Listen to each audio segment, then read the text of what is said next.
And we are live. Okay, welcome back to the future of. And today's episode, we're going to be talking about the future of working in tech. Today, I have a very special guest, Ilya Brotzky, the founder of VanHack. And so he has some pretty deep insights into this field, I can tell you. So a bit of full disclosure, we've worked together in the past. But maybe I'll be mean to him on the show. I don't know, but probably not.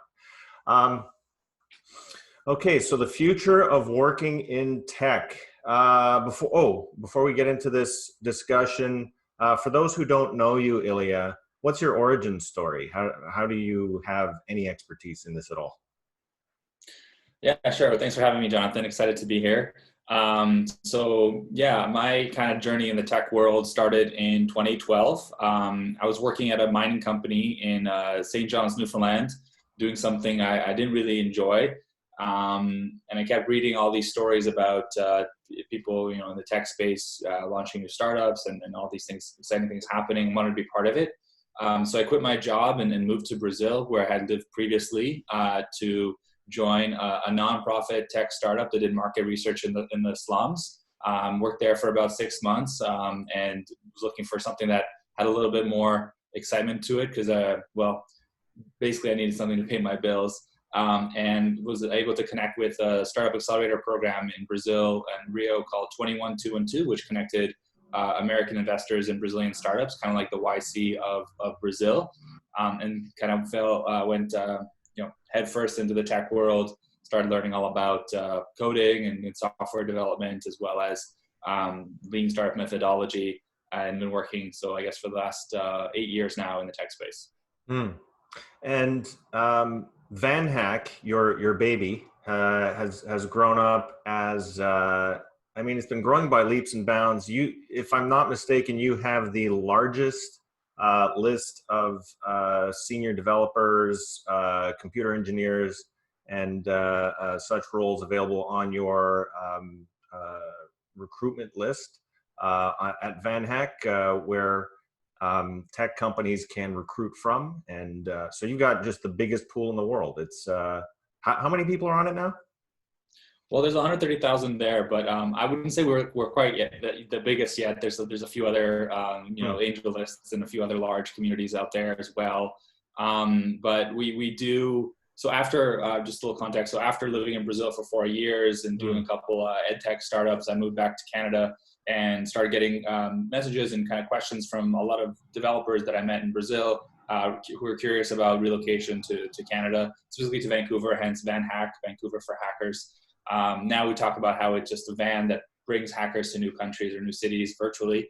But we started there 5 years ago, and then we now have 130,000 people from all over the world that are interested in international or remote jobs. So we've helped people get hired in North America, Europe, from over I think now 25 different countries. And we're always connecting to talent and companies, and kind of playing in that international remote work, borderless world space. Very good, very good. Before we start prognosticating, how do I say that word? Prognosticating? Forget it. Before we start talking about the future of working in tech, let's talk about the present. And so talking about the challenges, we're based in Canada, but we can talk also about maybe how the situation is different in the US and Europe. In terms of the talent pool that's available and the demand for tech professionals, maybe you can give a little bit of context.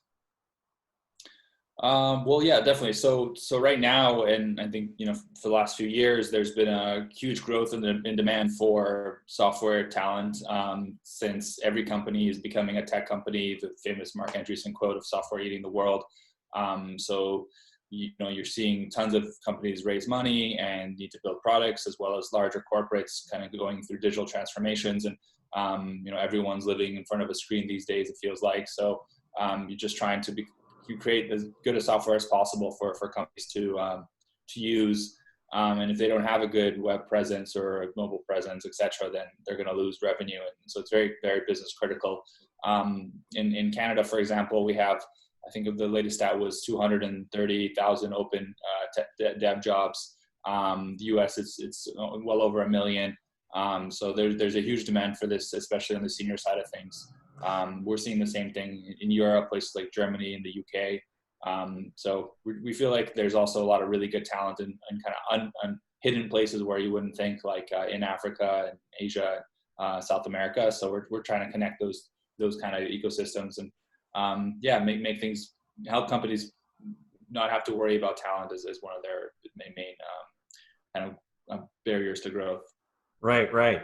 And you've talked before about how, coding is sort of a universal language. And of course, the people who you help bring over here you're sort of playing matchmaker between the tech companies and these talented professionals all over. They do largely speak English. Like, these are obviously well-educated, highly skilled people, very much in demand people. So how do you, I guess, well, number one, how do you find them and how do they find you? So because we started off as a school of like an online education platform to help developers with their soft skills, we found that education marketing and content marketing is a really good way of getting candidates to join VanHack. So we created a ton of free content, free courses, webinars, a lot of social media tips, success cases, showing who we are, what we do, and we run advertising across all different social media channels to candidates, giving them free guides and free courses, things like this, and that gets them interested. Of course, we also have a job board that shows companies that are open to hiring from abroad, and a lot of times candidates who are looking for these international opportunities, they spend their time blindly sending resumes on LinkedIn and Indeed and these larger job sites, but they have no idea if the company's actually open to sponsoring visa or hiring remotely. So we kind of aggregate that in one place, and candidates can trust that where the jobs are legitimate. But really, for me, I think it's the community vibe. So when someone joins our Slack group, we have a Slack group with actually almost 70,000 people, one of the largest in the world. And it's very active, people helping each other. And so that kind of spreads the word a lot as well. A lot of people tell their friends. That's how they find us. We find them. So you alluded a moment ago to the fact that everybody is working online now, and that's not a throwaway line. For those who are watching this video, say 5 years from now, we're in the middle of a pandemic, and pretty much everyone is in front of their computer screen. Nobody's in an office. I know that you run a remote team, and so many companies have switched to remote. Can you talk about that aspect of the future of working in tech? Clearly, this is working remotely is just the way it's going to be. Yeah, I think so. I think that if it's not remote, then it's going to be a hybrid. So with VanHack, we are a fully distributed team, and before in the current situation, we would meet once a week in our Vancouver office for the small group of employees that we had here. But we primarily just everyone worked remotely all the time, and we find that that's really helpful for a number of different reasons. Hiring is much easier for us. We can also expand globally. We have people all over the world, recruiting people, promoting, selling, etc. And then retention as well. A lot of people stay longer. They seem to be happier. We get a lot of just get people on our team telling us how much they enjoy working remotely, and they can't imagine themselves going back to the commute and kind of dragging themselves into an office. I think it's going to change a lot of things. I think after this, the whole COVID-19 situation passes, a lot of companies who maybe were forced to do remote realize that it's actually not that bad. It's not that scary. It's not that different. It's funny sometimes when I come and visit my customers, I go to their offices. I do an office tour, and it just everyone might as well be working remotely because everyone's just heads down in their monitor anyway. So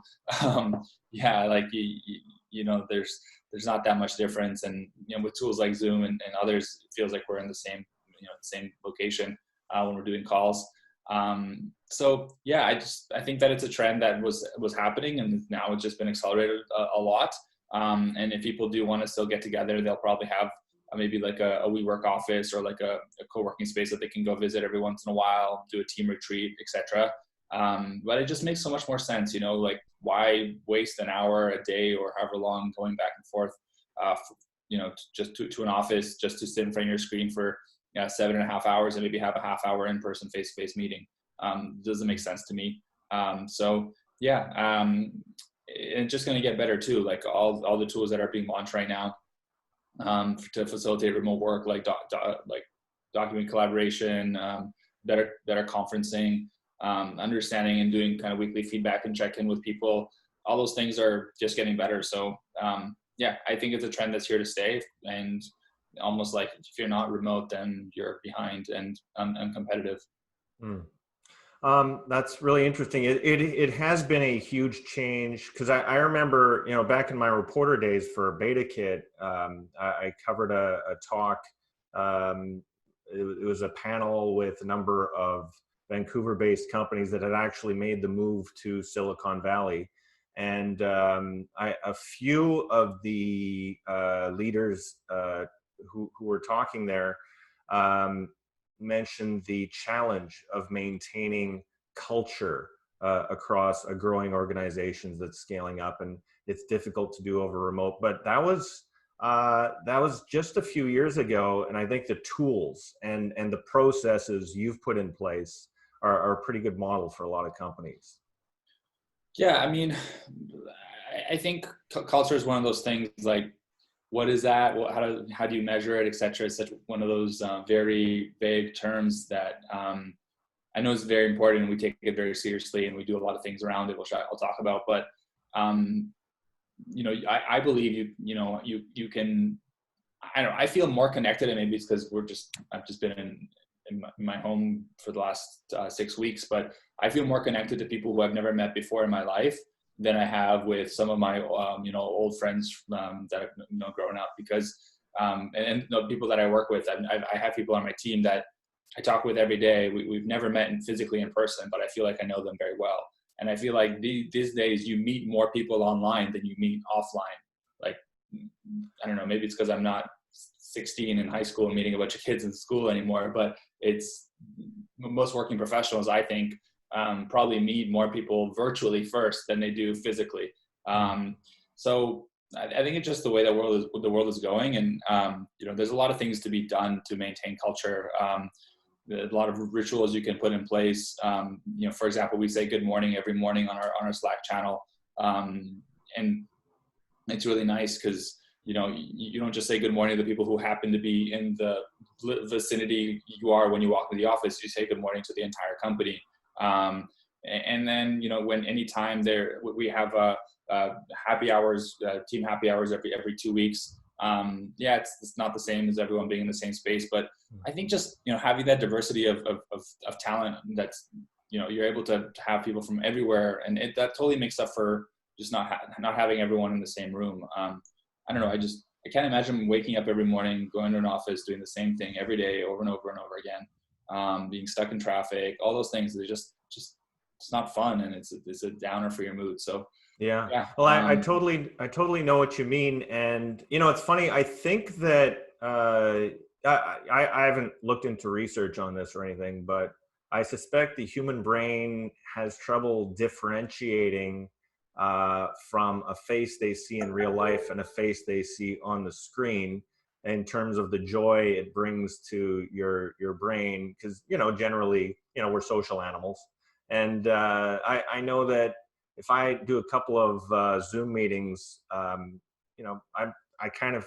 reached my social quota of the day, even if I haven't interacted in real time. In fact, I've noticed something where I'm quite a video game nerd, or I can be at times, and so if I'm just playing a role-playing game where I'm seeing cartoony faces, I'm interacting with them and talking with them, then that's kind of enough that I feel like at the end of the day, it's like, yeah, I was a social butterfly today. So I think that very much applies to, how we're going to be working in the future. It's on screens, and um, I I want to move the discussion to a whole other thing about working in tech. Maybe you have some thoughts on this. The rise of artificial intelligence and how you often think about artificial intelligence replacing you know lower skilled workers. Like that's been happening for decades. The robot workforces in factories, and now AI replacing I've heard talk of AI essentially replacing certain segments of skilled technical people. I was wondering if you could sort of speak to that trend, and is it overstated? Are coders just totally adaptable and everyone's just gonna I think you know where I'm going, so you go Yeah. ahead. Yeah.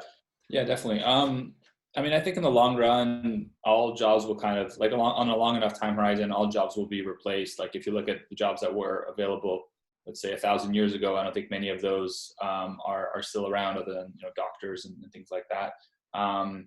But I do think that you're for developers in general, it's something that is going to take a very, very long time for software engineers to be replaced by AI code. And then, who's going to be the one managing that AI and updating the algorithm and working on it? Maybe there'll be less developers out there.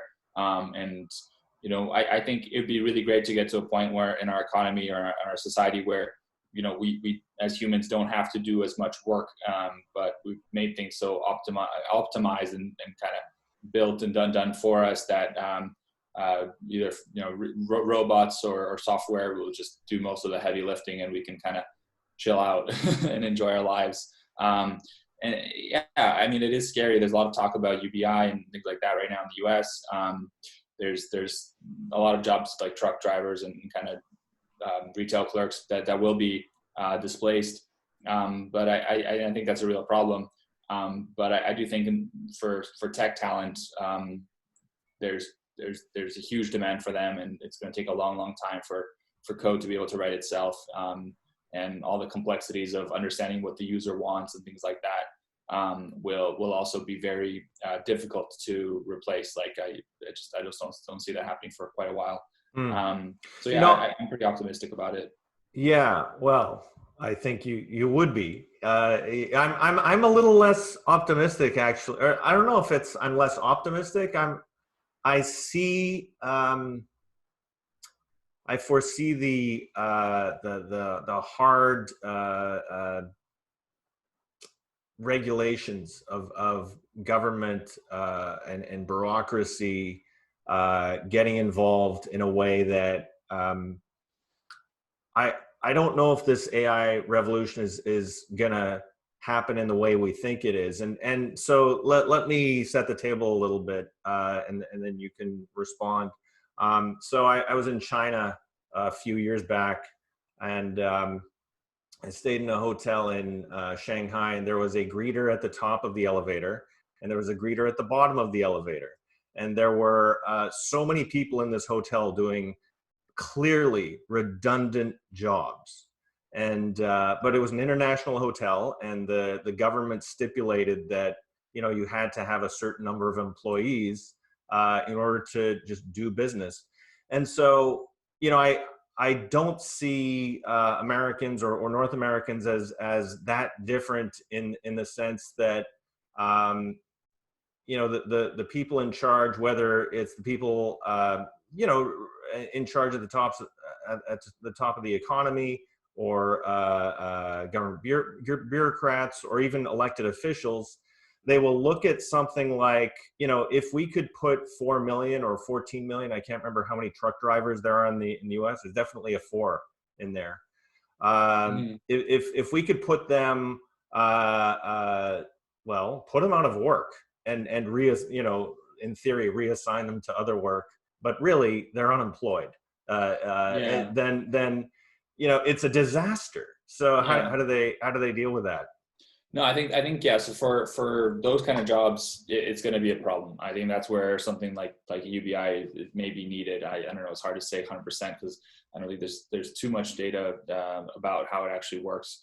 Um, yeah, it's scary. If like you go to the grocery store, there's not as many checkout clerks.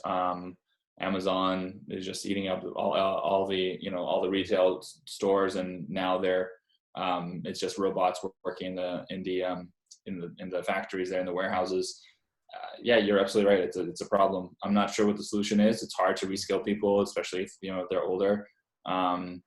But yeah, it's one of those things where you would think the free market would be able to sort that out, but it's hard. So I'm not Totally, sure. I totally. really don't know. Well, let me bring this back to a positive note. So the fact that people with skills, technical labor, obviously, if you are a senior developer, computer engineer, software engineer, somewhere in the 16 or so synonyms for that Mhm. title, you're probably gonna do just fine. And as whether we're talking about your company and facilitating talent coming in through the global talent stream, or just sort of writ large, globally, those kinds of people have tons of opportunity in the next years and probably decades. Um, I wanted to speak to one point that you've seen. I think Trump just shut down all immigration to the U.S. for, I think it's for 90 days or something. And Mhm. his, I think I you can correct me, but I think his reasoning was, look, the whole economy is screwed right now, and there are tons of Americans out of work. So why would we let in anyone to take American jobs? Obviously, this is a very temporary situation. The economy was doing gangbusters before, and we've talked about the demand was far outstripping local supply. So Red Academy, BCIT, universities just are not producing enough of this skilled labor that can work in the tech sector. I was wondering if you could speak to that, to the just I guess we've talked about the demand, but maybe talk a bit more about the type of people who tend to want to move to Canada, the U.S., Europe for jobs. So Mhm. what are they? What's motivating them? Maybe obviously aside from higher salaries in the tech sector, which is always nice. Yeah, definitely. So I had a call today with a U.S. company, the medical space health tech company in San Francisco, and they said that they can't hire people fast enough.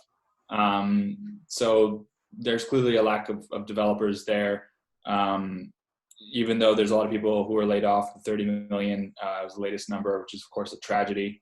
I'm pretty sure not many of those are senior software engineers. Probably mostly retail, restaurant, that kind of thing.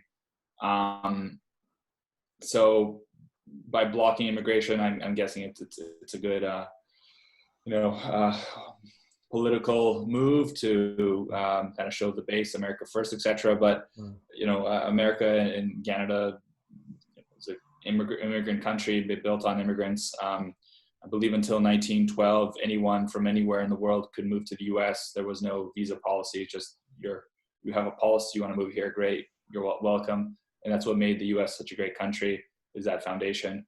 Yeah, Um, I think they only invented passports like 100 years ago or something. I'm probably wrong about that. Maybe 120, but it wasn't. It's Interesting. not that. It's not that old a thing. Um, Yeah, yeah. and we saw another trend.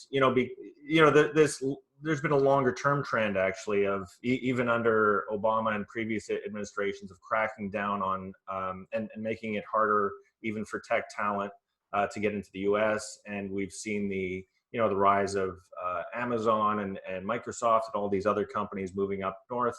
That's Mhm. been well covered. But I think the last thing I wanted to talk about in the future of working in tech is Something interesting that I didn't realize when I first when we first started working together is the opportunities for people to work in communities outside of the big cities. Like everybody thinks that the tech sector is a big, Silicon Valley and the main, and maybe Boston and these places just suck up talent from all over. And that's, there's an impression that those are the only places that are actually producing innovation, and that's absolutely not the case. Maybe you could talk about the rise of really tech. Working in tech, you can almost work anywhere.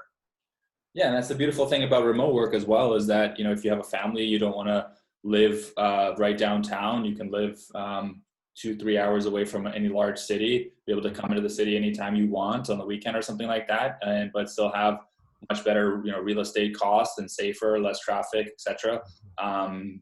So I think that's a huge plus. And even outside of that, we're seeing a large contingency of tech companies started all over.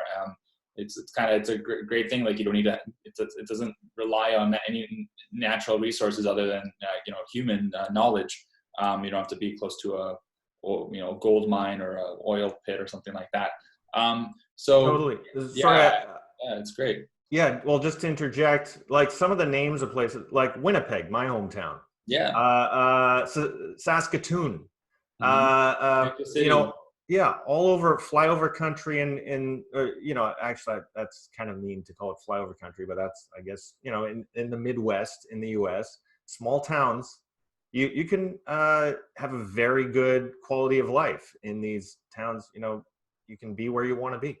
Yeah, we have some customers in Kelowna, on Vancouver Island, small towns in Quebec. I think it's very freeing to be able to live and work this way, and be kind of location independent too. So especially if you're remote, like we have one of our customers here locally in Vancouver, they just went not fully, I guess they are fully remote now. I don't know if they'll go back to the office that they had before, but probably keep like a hybrid team.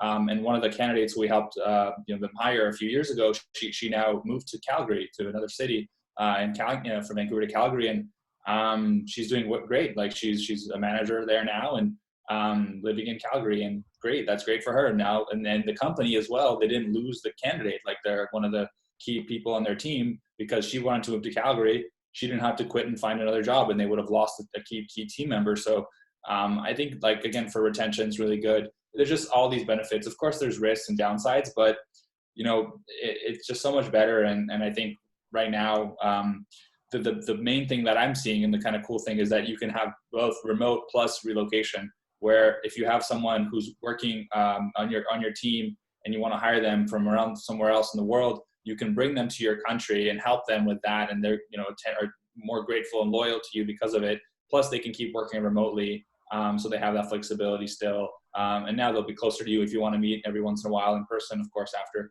the social distancing kind of stops, you can. So there's tons of benefits, and I think it's really nice that you can go to these smaller communities and help improve their economies too, right? Because if you have a developer who moves to let's say Kelowna or Nelson, BC, that person is high paying job. They're probably going to rent a nice house. They're going to go to restaurants and buy groceries and rent car or lease a car, and all those things that will fuel job creation in that city. So it's a kind of a win-win for both the location and the candidate too. I even saw this thing, I think it was called Remote Tulsa, where the city of Tulsa in Oklahoma was paying people $10,000 to relocate there, because they see the economic benefit of having a highly skilled, well-paid person living and working in their city. Totally. Well, it's so funny that they are taking advantage where you saw, I think it was last year, Amazon was going to go into New York City, and they had the big competition, and they're like, yeah, this is where we want to set up our new giant mega office, and they were kind of run out of town.